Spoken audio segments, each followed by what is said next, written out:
In section 10.1, we're going to look at parametric equations. Parametric equations are defined, our x and y are both defined as functions of time. This is kind of similar to what we did with related rates. And we want to, right now, we just want to think about sketching parametric equations.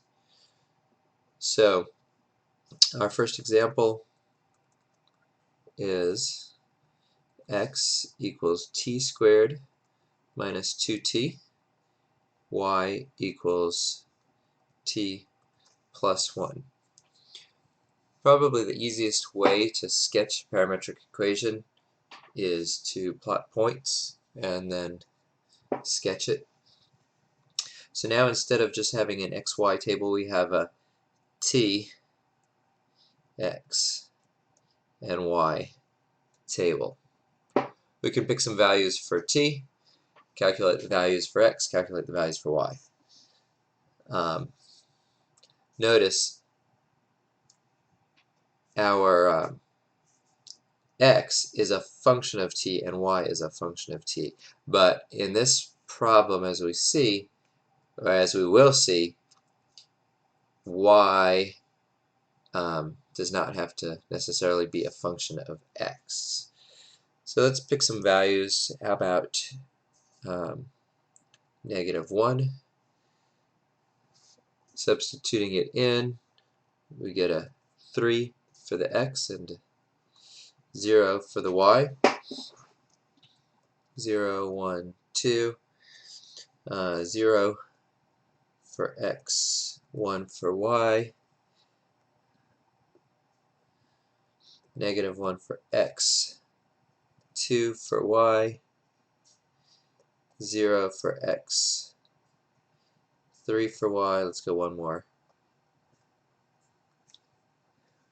T equals 3. X is 9 minus 6 is 3. Y is 4. So if you look at the x's, you see a quadratic kind of pattern as you see from the x squared, and from the y's you see a linear pattern there.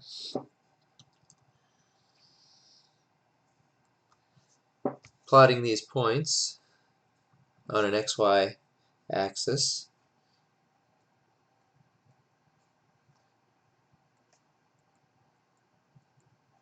we have 3, 0, 0, 1, -1, 2, 0, 3, 3, 4, something like this.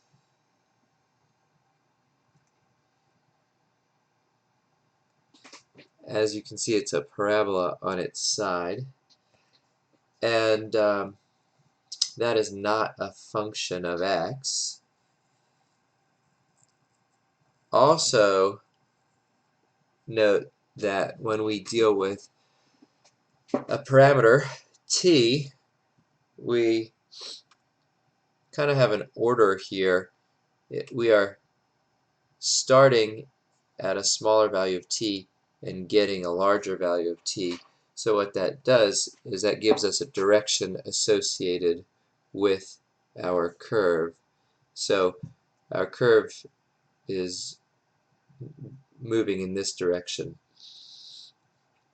If we had just limited our problem to t between -1 and 2, then our curve would have a initial point at this point where t is -1, and then a terminal point here when t is 2, and it would just be this small stretch.